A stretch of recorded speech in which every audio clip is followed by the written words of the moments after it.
Mohon izin Mas nggih, saya jawab. Gini, lambang secara gambar yang ditenteng-tenteng dipamerkan secara duniawi tidak ada. Ya, tidak ada. Simbolnya adalah bentuk perilaku akhirnya.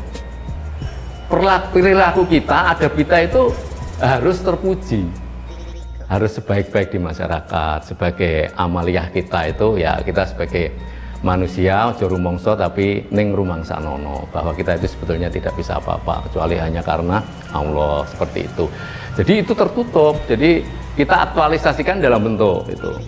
Terus satu lagi, bukan ini Pak, ini kan banyak terpampang di mana-mana. Lah orang Esa Panti ini kalau melihat ini terpampang itu bukan malah seneng, miris.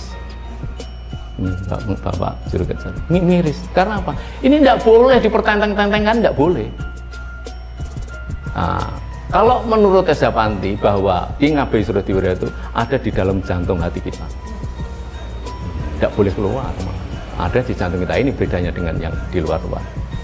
Jadi ini itu bukan simbol Esa, gambar-gambar itu, tapi ini ada aktualisasi saudara menggambarkan Esa itu seperti itu ya, seperti itu. Iya, menurut karya seninya. Kalau lambangnya sendiri ya wahai terban ya, ada maknanya.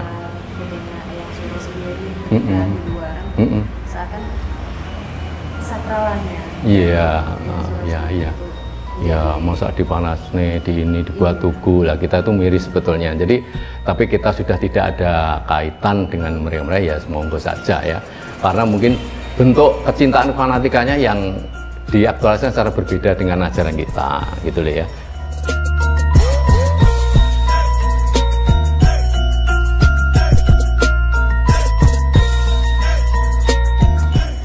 Ada hal yang menarik perhatian saya tentang lambang persaudaraan Setia Hati Trate.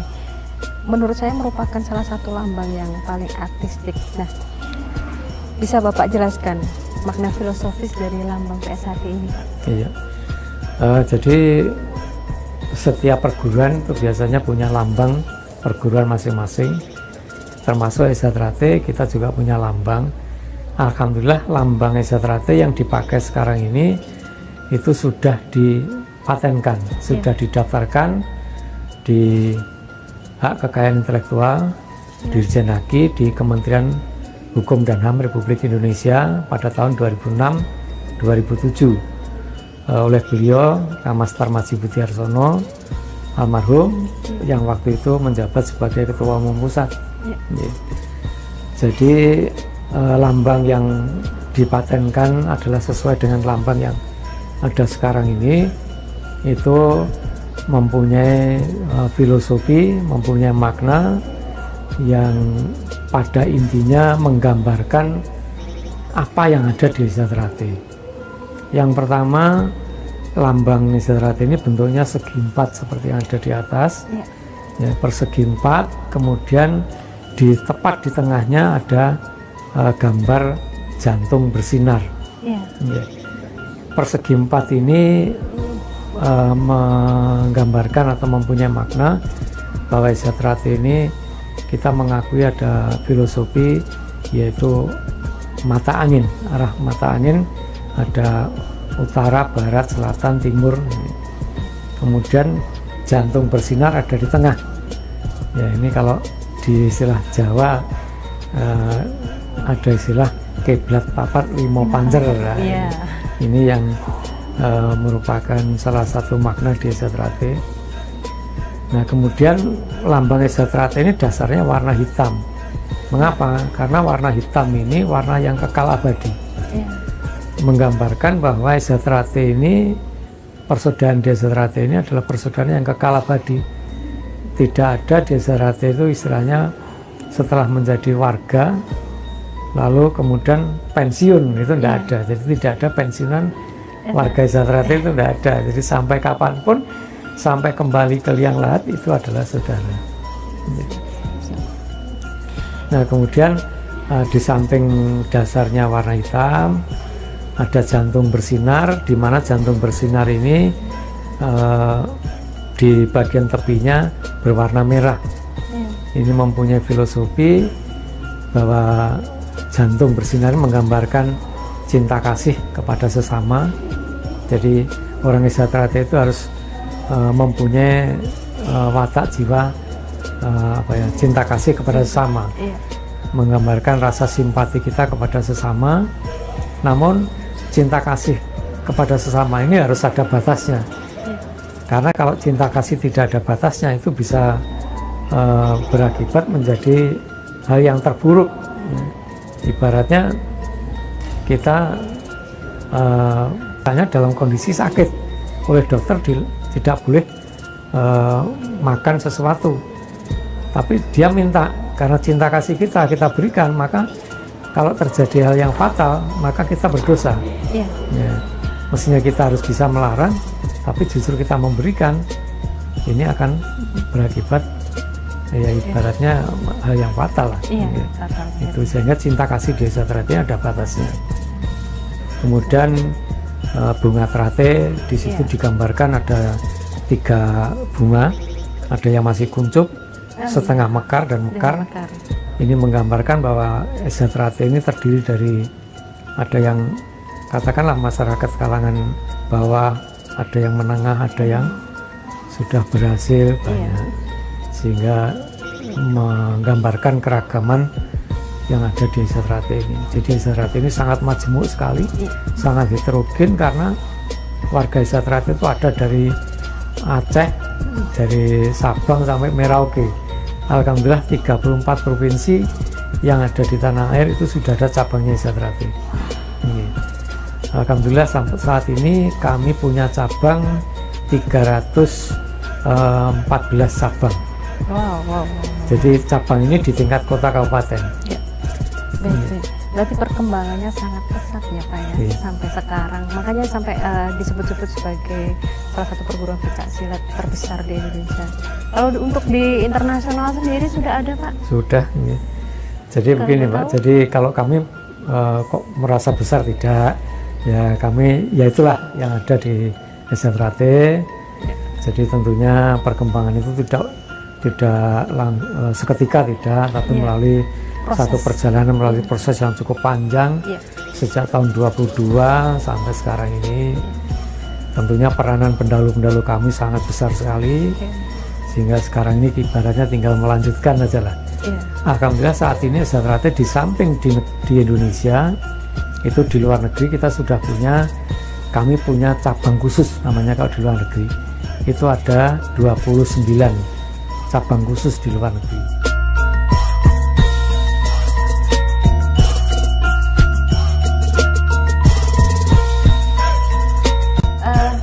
Menurut saya pribadi, setiap kali saya melihat lambang persaudaraan seperti Winongo Tunas Muda ini, saya akan memancarkan aura kewibawaan tersendiri. Nah, gitu. Mungkin bisa Bapak jelaskan tentang makna filosofi dari lambang persaudaraan seperti Winongo Tunas Muda ini. Karena mungkin dari lambang tersebut makna itu ada yang sifatnya umum dan rahasia ya, sedangkan ini maaf sebelumnya kalau sifatnya rahasia saya tidak berani menyampaikan. Nah, kebetulan di belakang ini ada gambar. Kita mulai dari penulisan persaudaraan sejati, itu jelas warnanya putih, itu bersih, suci. Jadi ilmu Esa itu memberi ajaran yang bersih, yang suci, yang baik. Kita simpulkan makanya persaudaraan sejati. Nah, sedangkan persaudaraan sejati ada Winongo. Karena pada saat itu Eyang itu berdomisili di Winongo, pusat menggembleng secara jasmani maupun rohani. Nah, itu kebetulan namanya Winongo. Makanya umumnya orang itu mengatakan Esa Winongo. Sebenarnya Esa itu hanya satu, persaudaraan setia hati. Pada saat itu seperti itu. Nah, karena seorang itu tahunya itu temannya di Winongo, akhirnya nama daerahnya ikut serta seperti itu. Jadi persaudaraan sejati Winongo Tunas Muda ini mengajarkan secara jasmani maupun rohani. Nah, ini tak luput dari ajaran beliau-beliau. Tapi kita sampaikan dengan apa yang telah beliau berikan, bahwa tujuan pokok daripada persaudaraan sejati ini adalah mengolah raga dan mengolah batin untuk mencapai keluhuran budi guna mendapatkan kesempurnaan hidup, kebahagiaan, serta kesejahteraan lahir batin di dunia dan di akhirat. Kalau kita belajar ilmu pencaksilat ini atas dasar jiwa yang sehat terdapat pada tubuh yang kuat. Akan tetapi, apakah tubuh kita kuat pasti jiwa kita ini sehat? Belum tentu. Maka harus disertai dengan kita melaksanakan perintah-perintah Tuhan dan meninggalkan segala yang menjadi larangan-larangannya atau amar ma'ruf nahi munkar. Maka dalam lambang kita lanjutkan. Nah, dasarnya adalah hitam. Warna hitam itu warna kuat, warna teguh, warna kokoh, warna yang mana dalam menghadapi suatu hal itu tidak mudah putus asa. Itu ilmu ajaran. Jadi harus menghadapi hal pahit maupun manis. Nah, itu dasarnya warnanya hitam. Kemudian di situ ada persaudaraan sejati sudah ya tadi disampaikan. Kemudian di situ ada warna kuning, memancar. Nah, setiap orang Esa itu harus menjadikan contoh di tengah masyarakat, memberi pepadan. Nah, itulah yang dikatakan sinar warna kuning 36. Sebenarnya 36 merupakan jurus handal karena jurusnya ada 36. Kemudian di situ ada warna merah bergerigi seperti matahari. Merah itu artinya berani. Berani dalam arti kebenaran, bukan berani ngawur, tidak. Itu melambangkan jurus dasar 43. Itu adalah warna merah. Kemudian hijau, biru ya. Biru. Itu warna jolonidi, warna lautan. Dalam arti seorang Esa harus lapang dada. Nah, dadanya harus jembar bahasa Jawa ya. Lapang dada dalam menghadapi apapun. Nah, kemudian di situ singkat ya ini. Ada beberapa persenjataan. Termasuk di situ ada kerambik, keris, kemudian trisula, koyak panjang. Itu dulu sewaktu zaman kerajaan itu adalah merupakan persenjataan seorang ksatria, prajurit. Nah, itu disimbolkan dalam hal itu. Dan apakah senjata-senjata yang tertera di situ? Itu nasional. Contohnya kerambik. Kerambik itu berasal dari Jawa Barat ada, Sumatera Barat juga ada. Nah, itu. Tapi senjata-senjatanya di situ menjadi senjata khas dari Esa, dari Esa. Dari Esa. Dari Esa. Kemudian di situ ada burung, semacam walet. Itu sebenarnya turunnya wahyu kepada yang menciptakan Esa, yaitu Eyang Kinabisa Kediri. Seperti itu, secara singkat. Nah, kemudian yang lain memang itu mensanain korporisano amar ma'ruf nahi munkar. Anu 1903 tadi sudah saya sampaikan, berdirinya memang tahun 1903. Seperti itu.